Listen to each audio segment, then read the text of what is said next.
So we're just 3 hours, in fact less than 3 hours away from Chandrayaan 2 launch, and we gathered earlier the latest picture as far as ISRO is concerned, that of the Bahubali GSLV Mark III M1 vehicle, which is standing 14-story above the rest. A large crowd that has actually gathered at Sriharikota to witness the liftoff at 2:51 a.m. today.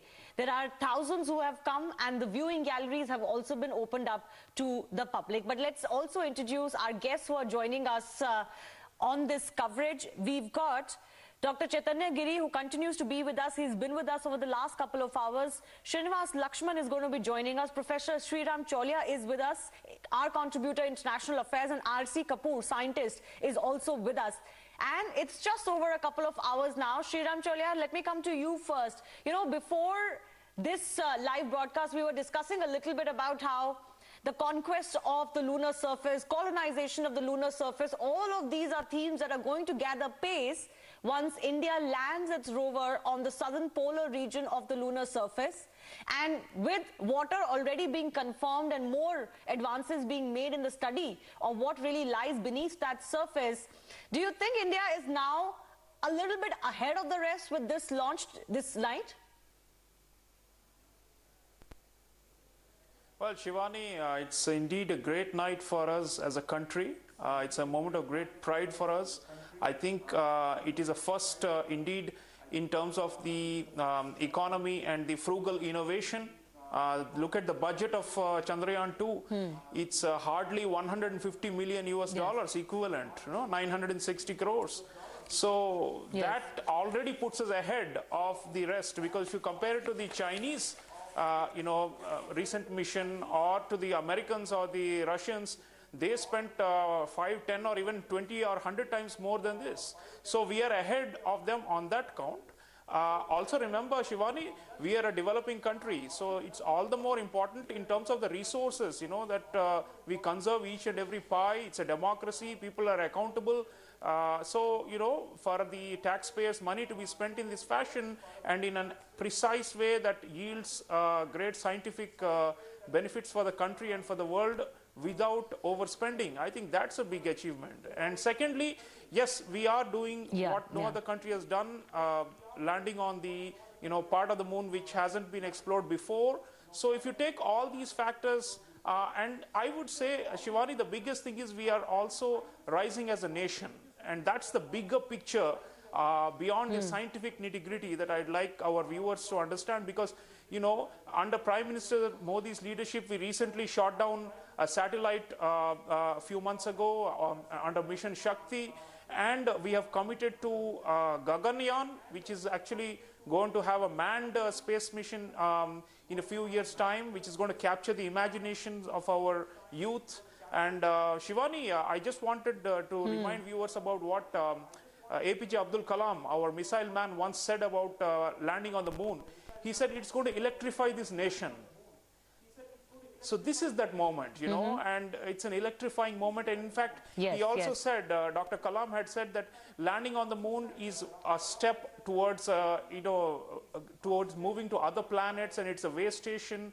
So this is going to open up so many vistas for humanity, and India is doing it for the humanity, That's a big statement of our leadership.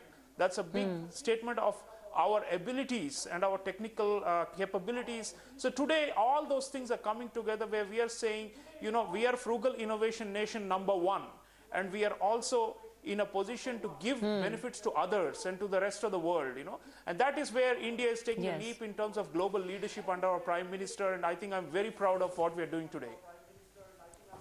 So, Sreeram, all right, let me just go back across to Sreeram for a global perspective once again. You've mentioned, Sreeram, about how the cost at which India is achieving its advancements in space is, absolutely noteworthy, and it must be the envy of the entire world right now, because you must know of the billions that have been spent in the space wars in the past, especially the fight that happened between US and USSR at the time, and then, of course, China we've mentioned.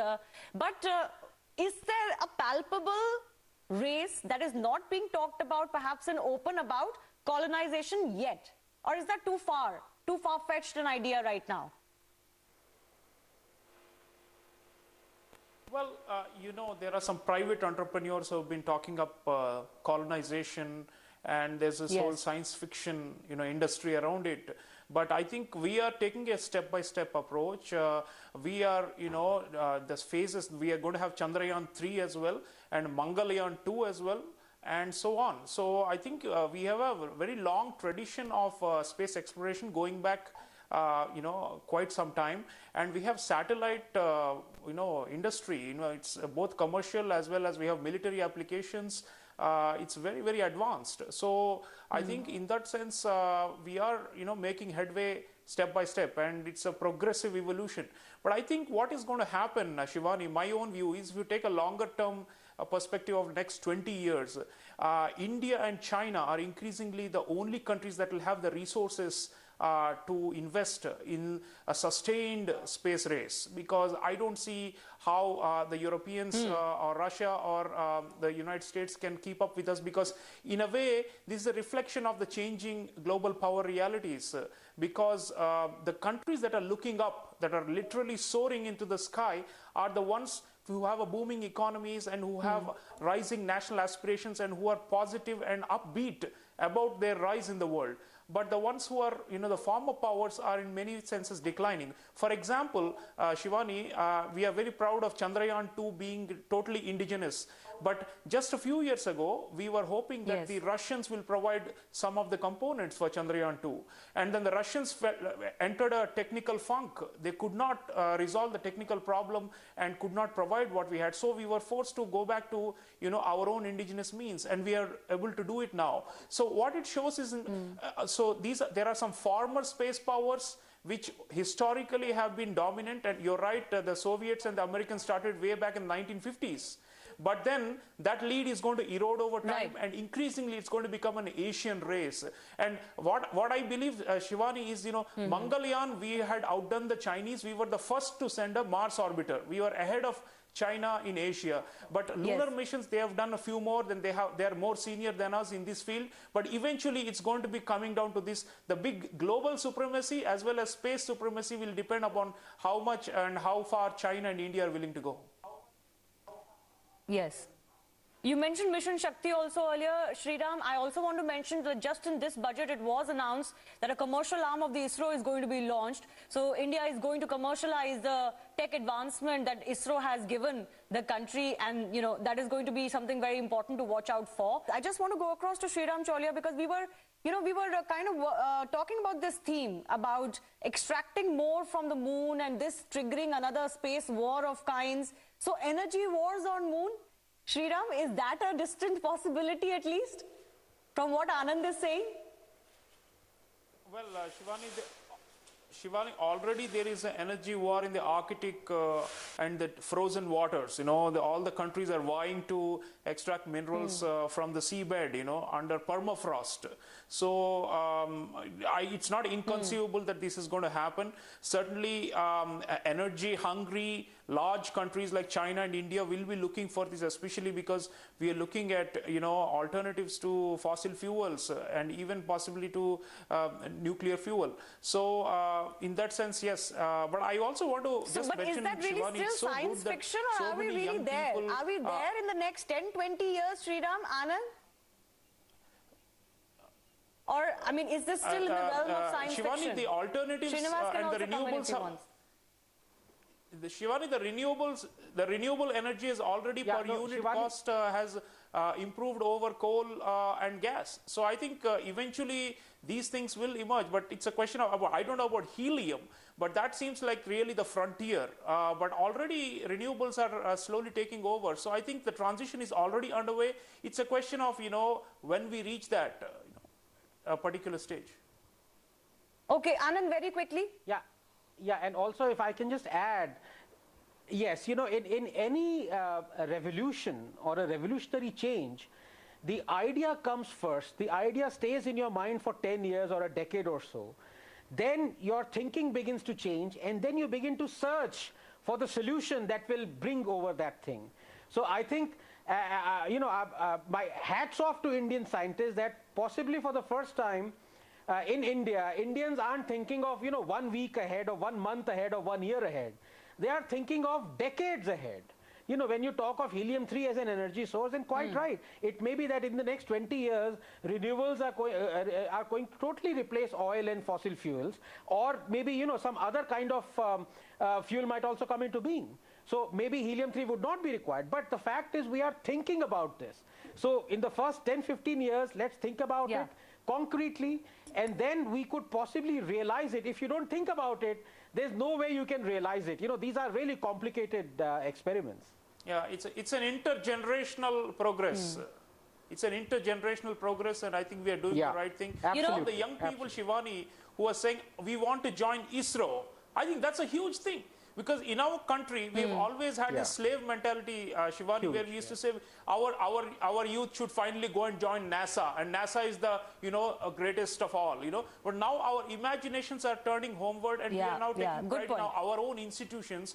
Today, ISRO, if a young person is aspiring to be a scientist for ISRO, and if a young person wants to be the next Gaganaut, Sunita Williams and Kalpana Chawla were American citizens. But we would have a day when our own young women, our girls will go into space. And that is where I think ultimately we are going to be the game changer. When the nation is behind our scientific establishment and is egging it on, when we have a very strong Prime Minister who is encouraging the scientists no end and giving the infinite amount of resources to accomplish these things, then we are ready for launch. Not psychologically as a country we are ready for launch. So I'm so happy all these young people are saying ISRO Zindabad today. We don't need to go to NASA or join the Russians. We will always cooperate with them. There is a space for working with other countries in the outer space. But when it comes to core capacities, as Ajay Lele is saying, we are developing our own through our own financial resources, our own human resources, and I see so much potential in those young girls and boys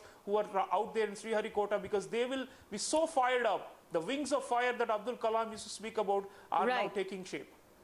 Anand, Sreeram is effectively talking of a mental barrier. That mental barrier, we've been chipping at it.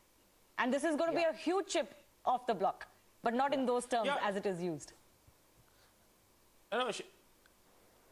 That's right, Shivani. The other analogy of India has been land of Bullock carts and snake charmers, And Prime Minister Modi has already disabused this notion around the world through his travels. He used to say, "Pehle hum saap se khelte the, ab hum mouse se khelte hain." So already our information technology sector, our space research, these are the frugal innovation. These are the reasons for which India is being known. Unlike some unsavory countries in our neighborhood that are known for exporting terror, we are actually, I wanted to mention, Shivani, the South Asian satellite that we launched a few years ago, which is for the benefit of all the member countries of SAARC, except the one country that does not want to partake of these benefits. Now, if you look at it, and we are also launching amazing amounts of commercial satellites for other countries in quick succession, in record, at low cost. So if you take up all these together, we are actually net provider of space goods for humanity. And if you go by that logic, a net provider of anything, public goods, is actually the leader. So if you then, because if you are only selfish and only thinking about yourself, or only saying first our country must grow economically, then we can think about, first everybody should become wealthy, and then we can think about space research, and this is too expensive, we cannot afford it. Then, as you rightly said, we will be left behind. We have to now stake our claim for global leadership. And I see Chandrayaan 2, Gaganyaan that is coming up, all these as part and parcel of this long march or this giant leap forward for this nation. Sreeram, of course, there are several things that can go wrong. There's 1,000 components that come together to make, such a rocket launch possible and such a mission possible. But it would be interesting to see if this is only temporary. And we certainly hope, Sreeram, that the launch still takes off. The launch still happens tonight.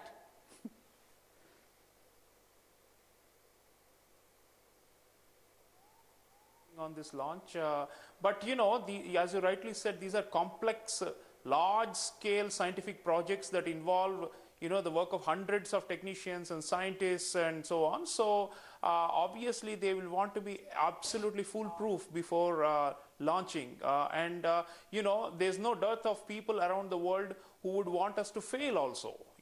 because they are jealous of India's progress. So I think we need to be absolutely sure. I think a small delay is fine. I think you also mentioned the ethos of space. Going back and astrophysics in our society, going back to Aryabhatta, and incidentally our first satellite in the 1970s was called Aryabhatta. So we have been, it's part of our consciousness. We are a patient society. We have an ability to cope with uncertainty, and we often come out successful of them. That's one of the traits for which India is known. Our scientists have labored very hard.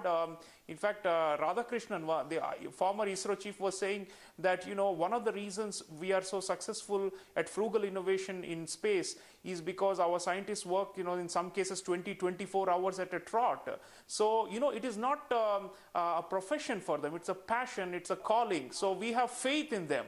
And I think ultimately, whatever small delays happen is not going to hold India's scientific strength and power from being demonstrated. So let's all continue to be loyal and faithful to them. In the spirit of Aryabhatta, I'm sure the good times are coming and the launch is going to happen. No, I think patience is definitely a virtue here, Sreeram. We'd want to do it well. We wouldn't want to do it when, there is any less percentage of a success, because missions like these are very difficult to mount. It has taken us 10 years after Chandrayaan 1, and we want to be absolutely certain. No, that's true, Shivani. And in fact, there's no hurry. I mean, in terms of this is not a deadline kind of based mission. Rather, it's an open-ended one where we want to collect scientific information and data. So, in that sense, a little time lost is not a loss at all. Rather, we should look at it from the point of view of safety and security, as well as the mission goals being accomplished. So, I think that's the key point. I think, and we have been a very prudent. ISRO is a very prudent organization. They don't want to take any chances. They know the entire nation's hopes and aspirations are resting on their shoulders, and they take that responsibility seriously. So we are so proud of our scientists because of that reason, and they have never squandered our resources. So that's the biggest point, and that's why we salute them as national heroes, as much as we salute our armed forces. So I think today is a kind of, it's a roller coaster. Sometimes you have these, with these complex missions, but end of it, India has never failed. That's the important point. India has never failed. It has rarely promised and not delivered. And that is the reason our pedigree is so strong. We have a strong scientific base that has been delivering successes for decades now in this field, and we are a space power because of that. There are some countries that dabble in these fields and then burn their fingers and are unable to sustain it. But India is a sustained, long-term player, just like China is, and that's why I think we should not despair at all, but rather be looking forward to whenever Chandrayaan 2 happens. Let me just go across to Sreeram Chaulia also. Sreeram, is your heartbeat a little bit higher right now? Well, no, we know that science is a long endeavor kind of field, and it's always of factors that have to come together and conditions have to come together for the perfect launch to happen. So I think there's no reason to worry. I think these are very nominal hold-ups, and I don't see this as actually any kind of a setback. Rather, if you look at the schedule of our space launches going forward for the years to come, we've got a rock solid program, and I think we should take heart in the big picture. The big picture is that today we are at the knocking on the doors, and it will open. And the question is also, I think Sreeram, I apologize to cut you short. Sreeram, do you want to also get in a final word here? Shivani, our science programs, projects are based on grit, perseverance and determination. We don't give up. We ultimately achieve our goals. So a delay is not a problem. Ultimately, it's about fulfilling the aspirations of this 1.3 billion people. And our scientists have been doing it with great success, and their record speaks for itself. We have complete trust in their abilities, and we will eventually cross this barrier as well. And of course, many more signposts to come in this long voyage, literally speaking, for the scientific rise of our nation. Sreeram, a lot of the world, not just the world powers, but also the world media watching ISRO, which has become such a beacon really as far as setting new standards in how quickly and in how little money you can achieve what India is achieving. So, India is obviously going to be even more steadfast. ISRO is going to be even more steadfast at making sure that this launch happens and it happens flawlessly. That's right, Shivani. I think we have still made a statement, and frankly, let the scientists now get down to resolving the glitches, because one is the media and the hype and the expectations, and we are all gung-ho about it. But on the other hand, it is at the end of the day a very technical minutiae that need to be addressed, so let them do it. And I think they know that the people of India have patience, and that we will continue to support them with all our prayers and might. And sooner or later we are launching, we will be on the moon. India is going to be on the moon, and that's the big news, I think, that we will be happily sharing in a short while from now. Let me just take the final comments from Sreeram Chaulia as well. Sreeram, your message to ISRO as it tries to sort out this problem? No, science, doesn't go backwards. It actually progresses. So there's no big, failure at all. In fact, I would say that we would be better off going with full guarantee of success. And I think it's better to take our time. And I think for ISRO, I think the nation is with ISRO. And frankly, it is still the shining star in the overall international space environment. It is the innovative and the most pioneering kind of organization, and we remain steadfast behind it. And I think the government as well as the society has come together, and this is a very unique event where the whole of the country has been egging our scientists on, and that is a sign of progress of the nation, because when we are rooting for and cheering for a very, very progressive kind of phenomena like space technology, and we are trying to shape the future of humankind, I think it shows that we have come a long way. And so I think they will take heart from that. They know that, by opening it to the public and bringing in journalists and school kids and science aficionados, obviously a great deal of expectations have been raised. But I think they have done it in the full knowledge that they have the capacity to deliver. And time is not the constraint. The capacity to deliver is the main point that we must remember.